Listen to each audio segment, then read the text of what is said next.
Hi guys, welcome back to my channel, or welcome if you are new.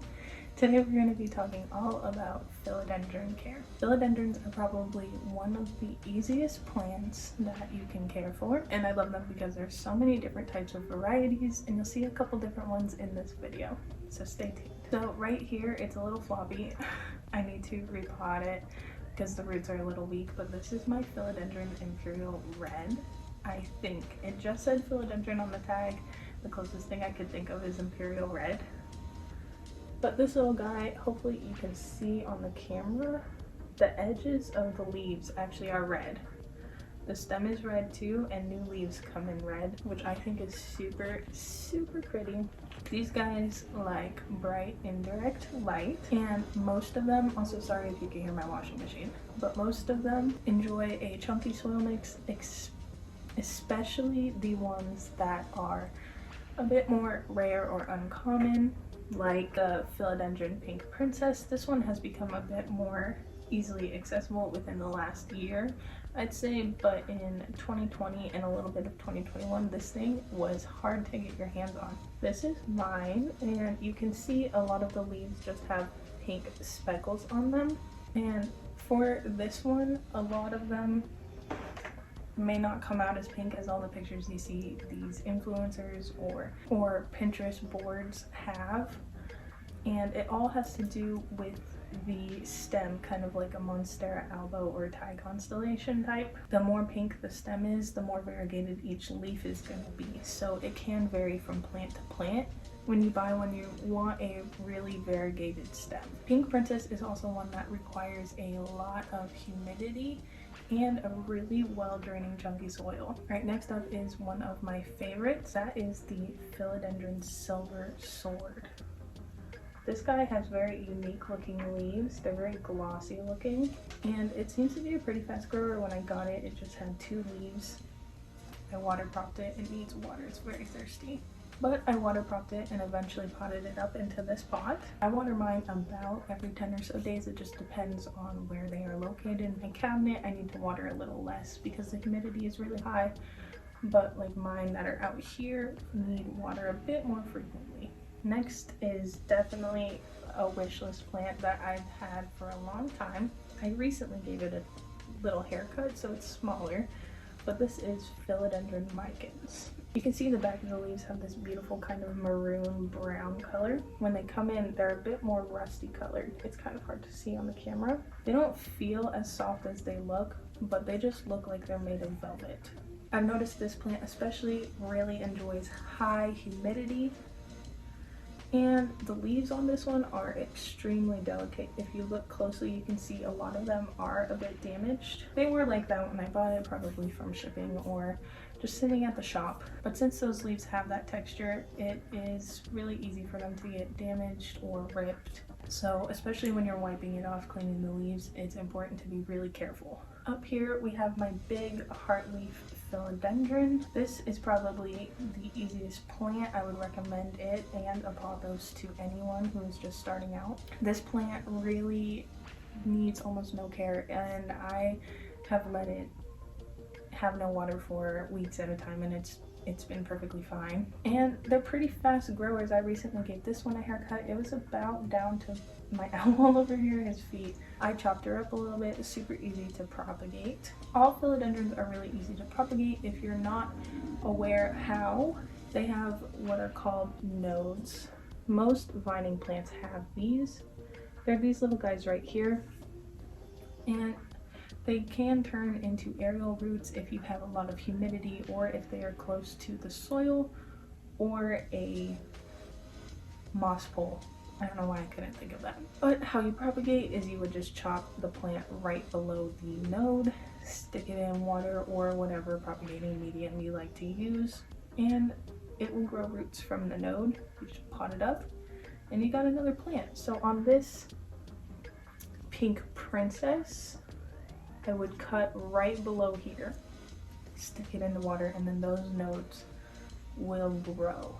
All philodendrons have nodes. Some are harder to spot on the plant than others, especially if the plant is more juvenile, like my Imperial Red here. There are some nodes down here at the bottom of the pot towards the base. I can't really see any other ones so far. And usually those nodes that are close to the soil will dig into the soil and anchor the plant down. You see this most commonly in things like monstera. So let's talk about a little bit of this plant's needs. I do have most of mine in my cabinet, mainly because I want them to grow really fast. They aren't the fastest growers. My heartleaf is probably the fastest of them all. My pink princess and my micans are close seconds to that, but I notice they grow a lot faster when they are in the cabinet getting that humidity and 12 hours of direct light. Except for the micans is a little bit more sensitive to light, so I keep it a step below my grow light, just because, like I said, those leaves are super sensitive. Watering for these guys, like I said, you can go a long time without watering them, and they will definitely tell you when they need water. They start looking droopy and sad, and you water it, perks right back up. This is a plant I don't really have problems yellowing too much, just because they are so hardy that they don't really seem to mind. As for fertilizing, I just fertilize all my plants in the spring growing season whenever they are growing. On some of them I get about a new leaf a week depending. My pink princess actually pushes out a new leaf once one is finished unfurling, so it's just leaf after leaf after leaf. My heartleaf, I would bring it down to show you guys, but honestly I don't want to move it. It's heavy. That one puts out like about 3 leaves at a time, and if you're interested in getting into philodendrons, because they are personally one of my favorite genus of plants, the first one I would recommend is a heartleaf, or even my imperial red. They are hardy. Oh, I also forgot, I do have some in my prop box. Let me find them. I have some lemon limes in here.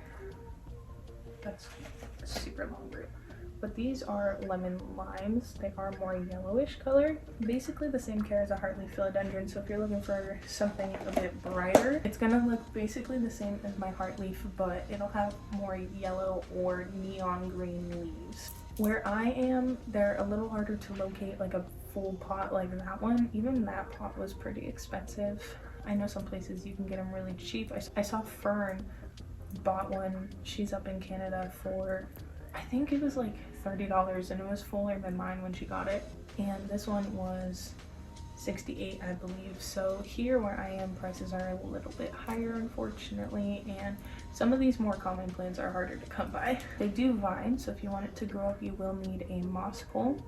Unfortunately, they are not pet friendly, so if you do get one and you have a cat you're worried about getting to it, just put it somewhere up high. This one I'm not too worried about my cats getting to it because they don't seem very interested, but if it does start to vine down, you can just chop it up, propagate it, and then add it to the top of the pot, and that way you won't have to worry about it getting so low to where they can reach.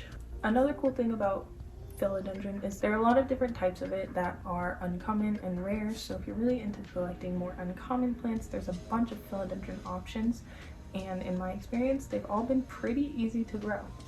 This plant's great for beginners. It's common. You can find most of them at big box stores, and there's a bunch of different ways you can grow it out to give it different looks. When propagating a vining one like the heartleaf or the micans, I recommend chopping off the bottom parts of it every so often when it starts to get a little leggy. You can see the difference here between my pothos and the philodendron, where this one is a bunch of stem and then various leaves coming down. That is legginess. When I bought it, I didn't chop it up at all, and after a while I learned to like how it looked. But the goal I'm going for with the heartleaf is more of a cascade of leaves to where you can't really see stems, and it seems kind of counterintuitive at first to start chopping off the growth at the bottom, but that promotes new growth closer to the leaf. So for example, I'm just going to use my pothos because it's closer, but it's the same concept. If I cut right here, right below this leaf, a new leaf would form from here instead of growing out a longer stem and forming another leaf. But I think they look beautiful when it's just cascading down a whole bunch of leaves and you can't really see the stems. This plant is definitely one of my favorites, and it is a favorite among the plant community, I think, just because of how easy it is and how many different varieties there are. If you have one, let me know down below. What do you like about it? What do you not like about it? Don't forget to give this video a thumbs up and subscribe for more planty content every Wednesday. I hope you guys enjoyed. Thank you so much for watching, and I'll see you guys next week.